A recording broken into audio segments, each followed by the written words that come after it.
Happy Saturday, MJ traders and investors. It's Rod with Pow Group. Welcome back on The Pursuit of Wealth, your home for MJ stocks, crypto assets, news, and interviews. Also home to the best MJ community. As I mentioned, it's Saturday, March 16th. Hope you're doing well and hope you're having a great weekend so far. In this video, we're going to be doing another edition of Rapid Fire News Updates for the period March 9th to March 15th.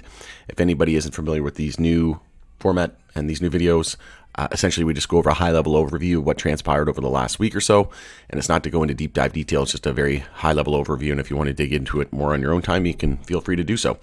Try to keep these videos around 10 to 15 minutes, and this week was a very busy week, so we'll get right to it.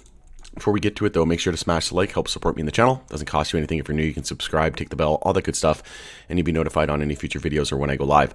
Also, this is not financial advice. This is for entertainment and informational purposes only. Never, ever, ever buy or sell anything based on anything that I say.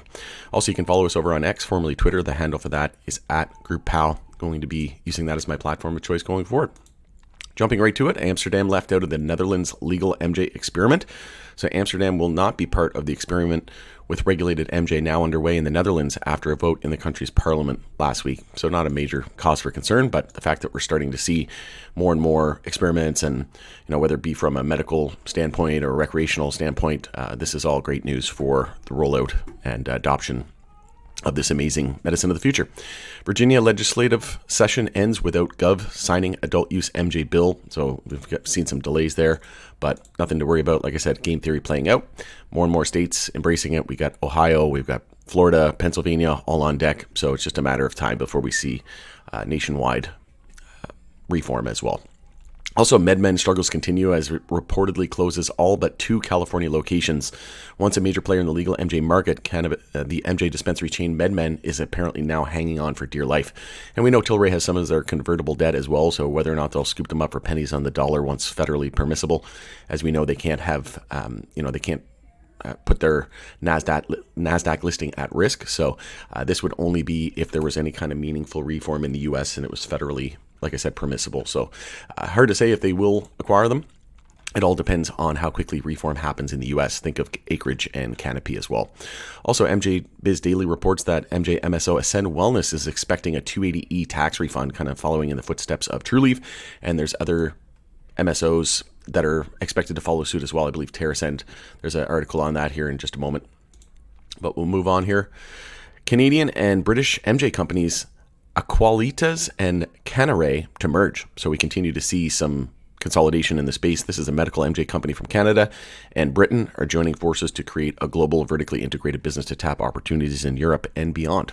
So, like I said, not expecting that trend to slow down anytime soon with mergers and acquisitions and whatnot, as much consolidation is still needed within the space. Also, Nova MJ to announce year-end and fourth quarter 2023 results on March 25th, 2024, so that will be very interesting. Canadian tax breaks for alcohol industry spark calls for equality from MJ businesses. So this is huge. We know that MJ is bringing in more excise taxes than beer and wine, and this is only going to eventually come to the MJ space. But again, it's just early days. It just became legal at the federal level here in Canada, 5 years young. So just over 5 years here in Canada. So we're expecting potentially when the budget comes out April 16th, I've done videos on that as well, that we could potentially see on the 16th of April, potential shift from a flat fee to a percentage fee. And Tilray, I posted a video on that as well. CEO Erwin Simon said that would basically add $70 to $80 million to the bottom line for Tilray alone if they were to switch to a percentage fee. So we'll continue to save that date, and we should see a spring release as well with regards to the MJ Act. Also, new Minnesota bill would clarify rules on serving alcohol and THC drinks at bars and restaurants. So this is going to be a massive trend as well, right? We're going to be able to go to events and concerts and sporting events, things like that, restaurants, bars, pubs where you'll have different types of MJ infused beverages as well, right? So this is the way the world is going, and lounges and whatnot going to be a big thing in the future as well. Also, like restaurants that actually, I did a video, CBD CBN here in Edmonton, Alberta. It's a restaurant that's focused solely on MJ education. So they cook with MJ and whatnot. It's really cool, right? There's going to be tons of cool use cases and just applications and different, industries that are going to embrace this. And like I said, it's going to be in all aspects of our life eventually. And that's why, alcohol is on the downslope, is because a lot of people are opting for a more healthier alternative. Washington to do away with the 37% medical MJ tax. So what's one thing you've been noticing, we all have been noticing lately, is the focus on taxation. So the fact that, rescheduling to Schedule 3 is the most likely scenario. That would remove 280E if enacted. And then we're also talking about medical MJ tax. You see all these 280E workarounds, 280E tax refunds. You see Canada talking about high excise taxes, with Organogram saying that almost 1/3 of their entire revenue went to excise tax. Tilray said if they make $300 million, they pay $150 million in excise tax. So this is a very big thing right at the moment, and we're potentially shifting in Canada from a flat fee to a percentage fee, so in terms of excise tax. So this is a big thing right now, hindering the industry both sides of the border, and it's a very big topic. And in my opinion, I don't think there's a coincidence that we're seeing 280E potentially going away at the same time we're seeing Canada shift its excise tax laws as well, because they want to create a level playing field, right? As we know, you got Constellation Brands, you got Altria, you got British American Tobacco invested in these Canadian companies, and they can't just, have the U.S. have their tax breaks without Canada, right? It's all planned, in my opinion. Also, Tilray introduces new naturally flavored CBG infused MJ beverages. So these are going to be good, in my opinion. The Molo's new seltzers include 3 thirst-quenching flavors: pineapple, mango, and lemon. So I'll definitely be keeping an eye out for those, and I'll do some reviews on those more than likely in the future. Also, Cresco posted $180 million full-year net loss as it looks to new MJ markets. So they talk about Florida, they talk about Pennsylvania, Ohio, but I've already done a video on that. You can check that out for more details. And I also, it was a video where I did like Terent and GrowGen and a bunch of them in there, the Cannabis Co. Also, Village Farms, I've done a video on this, so I won't go too deep into it, but they reported Q4 and 2023 financials with record consolidated sales for Q4. So again, if you want to learn more on that, you can check out the video that I posted. And AYR was in that video with Cresco as well, and they reported their fourth quarter and full year 2023 results. But yeah, Cresco had a pretty good quarter overall. Moving on, the Cannabis company, so reported fourth quarter, full year 2023 results. Again, that was in that same video, so you can check all that out for more details on estimates and see which one beat and which one missed, etc. Also, Mary Jones continues MJ product expansion with new THC-infused fizzy edibles. So these are going to be awesome. I can't wait to try these. And as we know, they have a partnership with Tilray. They're going to be bringing the Mary Jones soda to Canada, starting in Ontario, and then they'll branch off into other markets, more than likely BC and Alberta after that.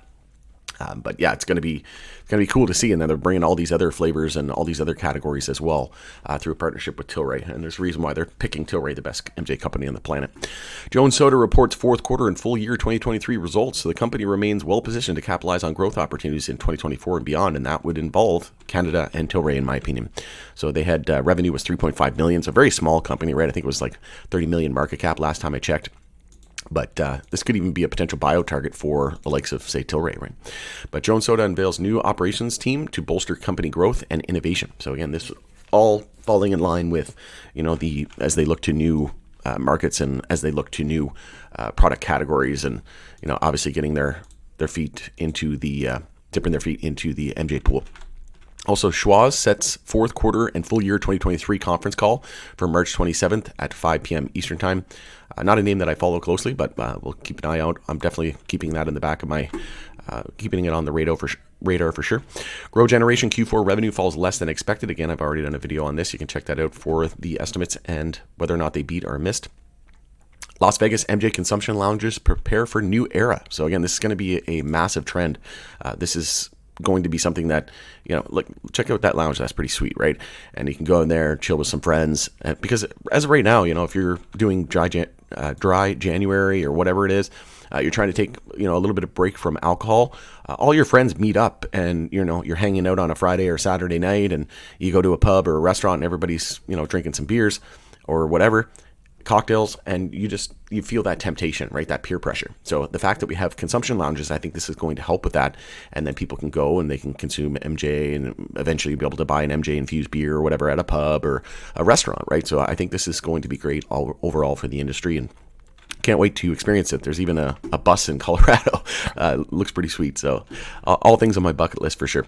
Also, Tilray Medical receives approval for first medical MJ extract in Portugal. So this is huge for Tilray. As we know, they're going to be one of the leaders in the European market, and Tilray Medical going to capitalize on the first pillar of German legalization as well, and then will only benefit more as time goes on, especially during the second pillar. which is for profit. Also, Trulieve MJ files lawsuit against ex-CFO contesting $350K in expenses. So remember that video I posted about Trulieve? The ex-CFO wrongly expensed over $300,000 in expenses, and just a very shady act, right? And he eventually left the company, but now a lawsuit against that. So we'll see what comes of that. I'll definitely be keeping everybody in the loop. Also, in regards to international, Curaleaf expands into the Czech Republic with AstraZeneca Pharma partnership. So collaboration will increase access to medical MJ in the Czech Republic. So again, you can see Curaleaf and Tilray very, very similar, very kind of similar business models and approaches on different markets and whatnot. They seem to have a very big focus on international, rightly so. There's hundreds of millions of people. I think like 400 million people in Europe, close to 500 million, I believe. So even more than the U.S. But as we know, U.S. has the biggest economy in the world, so that will be the next one. And speaking of Hightide, they're looking to they're opening another new Canna Cabana location in Toronto, Ontario. And as we know, Toronto has doubled their store cap for retailers from 75 to 150. So Hightide effectively can double its store count, which has got a lot of work to do. Then it can expand to the rest of Canada, right? Atlantic Canada, the Atlantic provinces. Then they've got Germany and Pillar 2, more than likely in 2025, and then by then we should have some sort of meaningful reform in the U.S. There's so much growth, it's not even funny ahead, right? So, it's going to be an exciting few years ahead. Also, Terent reports fourth quarter and full year 2023 financial results. Again, that was in the video, so you can check out that for estimates and whatnot. Tilt Holdings reports fourth quarter and full year 2023 results. I didn't actually cover this one. This is one that I haven't, but earnings season, I don't really keep this one close on the radar, but this is another one that continued into earnings season. So if you want to check out the details on that, if you feel so inclined to do so. Canada's finance minister also has warned about MJ's industry financial distress. And as we know, Fire and Flower, Bazam, we had Ogen, tons of companies that were going either insolvent or bankrupt. And this is only going to encourage the federal government to step up and support the industry. And I think the first step is going to be cutting that excise tax from a flat fee to a percentage fee, right? That's going to be massive. And here it is. Terent expects $26 million in tax refund share strategy for MJ Nemesis 280E. So this is a trend that continues, and watch for other MSOs to follow suit as well. Also, Hightide acquires premium Canadian MJ brand Queen of Bud. And I mentioned this in the Hightide video on their earnings, so you can check that out. Also, IIPR declares first quarter 2024 dividends. So a great REIT, real estate investment trust.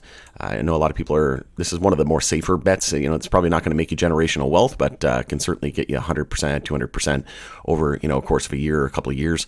So like I said, not going to be life-changing wealth more than likely, but they do offer a dividend as well. So very attractive to certain types of investors.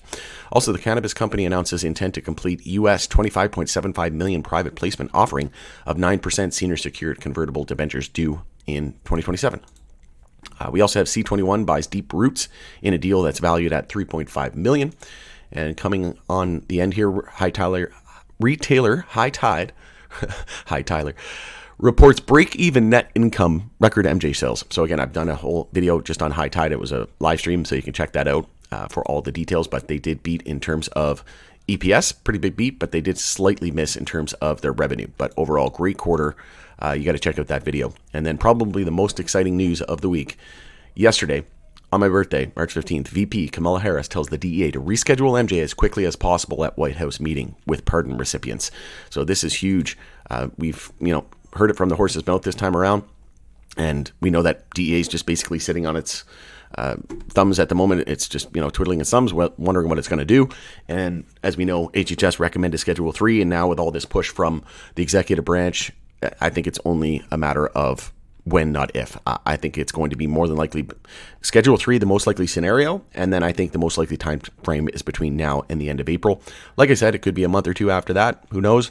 But I'm going to stick with my guns on this, and I'm reading the tea leaves, looking at what the charts are saying, and it's looking like we could see massive price appreciation over the next few months. And like I said, that really leads me to believe that we're going to see it. And imagine if we got the excise tax improvement here in Canada, switch from a flat fee to a percentage fee all at the same time. Things are going to heat up in a big way, no pun intended. Kamala Harris also says we need to legalize MJ for first time since joining Biden ticket, signaling potential shift ahead of election. So obviously they're going to want to use this to sway young voters and, take a look at Trump and whatever. Apparently he's leading in the polls. Again, I'm not going to get political. I'm from Canada. I don't care. I don't care about who wins. I just want what's best for the MJ industry. But as we know, Trump's probably going to be using crypto now that Ramaswamy dropped out of the think that's his name. He dropped out of the race, and he was a big proponent of crypto, and basically he convinced Trump, and Trump had his sneakers and his NFT, so he's been making a lot of money on it, and Trump's a money man, right? So he's seeing the amount of lucrative opportunity here in the crypto space, and I think Biden and the rest of the Democrats are going to use MJ as their weapon and to back their arsenal, right? It's going to be something that they're going to use in their tool belt to really kind of start to gain in the polls, right? So this is going to be an interesting election. Some people saying we might not even get one due to a cyber attack. We'll see. I'm not really subscribing to that conspiratorial view, but who knows? Anything's possible. It wouldn't surprise me at this point in time. The world is a pretty messed up place in 2024 and may only get worse before it gets better. But going to end it there, let me know what you think of this news. It's Rod with Powell Group. Thanks again for joining us on the Pursuit of Wealth, and we'll see you again on the next video.